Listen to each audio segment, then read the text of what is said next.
નવસારી જિલ્લામાં પણ જાણે ભારે મેઘ ખાંગા થયા હોય એમ મેઘરાજા અહીંયા આગળ તૂટી પડ્યા હતા। કંઈ કેટલાય રસ્તાઓ બંધ થઈ ચૂક્યા છે, પણ નવસારી વહીવટી તંત્રને કાં તો એની ખબર નથી અથવા તો ખબર રાખવા નથી માંગતું અને ગંભીર બેદરકારી સામે આવી છે। જે દ્રશ્યો તમે જોઈ રહ્યા છો એ નવસારીમાં એક ટેમ્પો ફસાયો છે, રસ્તો બંધ હતો, ટેમ્પો ચાલકની પણ ભૂલ છે, એમાં કોઈ બેમત નથી કે આગળ પાણી છે તો એમાં ટેમ્પો ન જ ઉતારવો જોઈએ, એની પણ ભૂલ છે અને સાથે સાથે વહીવટી તંત્રએ પણ અહીંયા કોઈ જ તસદી લીધી નથી, કોઈ ધ્યાન આપ્યું નથી, બેરિકેડિંગ કર્યું નથી।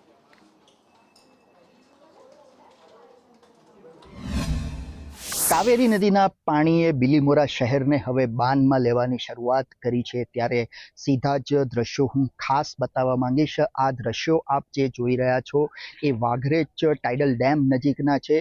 વાઘરેજ અને બિલીમોરા શહેરને જોડતો આ બ્રિજ છે, જે બ્રિજ જે છે એક ઓવરબ્રિજ કરોડો રૂપિયાના ખર્ચે આ બ્રિજનું નિર્માણ કરવામાં આવ્યું હતું, પરંતુ આ બ્રિજ અત્યારે બિલકુલ લોક ઉપયોગી સાબિત નથી થઈ રહ્યો। એનું કારણ છે કે બ્રિજના છેડા ઉપર જ પાણીનો જે ભરાવો થયો છે, તેને પગલે આ બ્રિજ હાલ લોકોના માટે બંધ થઈ ચૂક્યો છે। પરંતુ દ્રશ્યોમાં આપ જે પ્રમાણે જોઈ રહ્યા છો તો ટેમ્પોમાં એનો ચાલક પણ સવાર છે અને આ સીધો જ ટેમ્પો જે છે એ પાણીમાં ખાબકી ચૂક્યો છે। હાલ શું પરિસ્થિતિ થાય એ પણ જોવાનું રહેશે।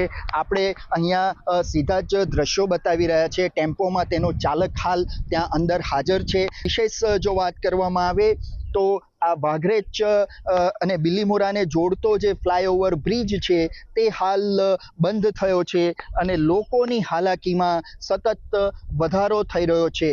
રાજન રાજપૂત, સંદેશ ન્યૂઝ, નવસારી।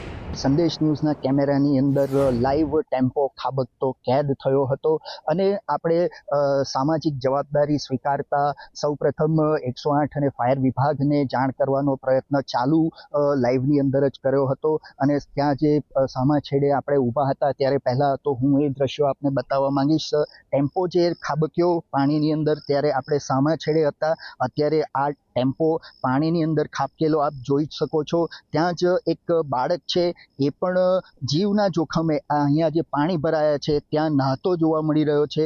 બાળક પાણીની અંદર ડૂબકીઓ લગાવી રહ્યો છે અને આ જ સ્થળે ટેમ્પો ખાબક્યો છે। ત્યારે ખાસ હું આપને કહેવા માંગીશ કે આ જે સ્થળ છે એ વાઘરેજ તરફથી બિલીમોરા તરફ જતો આ બ્રિજ છે, એની વચ્ચે આ પાણીનો જે ભરાવો થયો છે તેને કારણે આ બ્રિજ પણ બંધ કરી દેવામાં આવ્યો છે। રાજન રાજપૂત, સંદેશ ન્યૂઝ, નવસારી।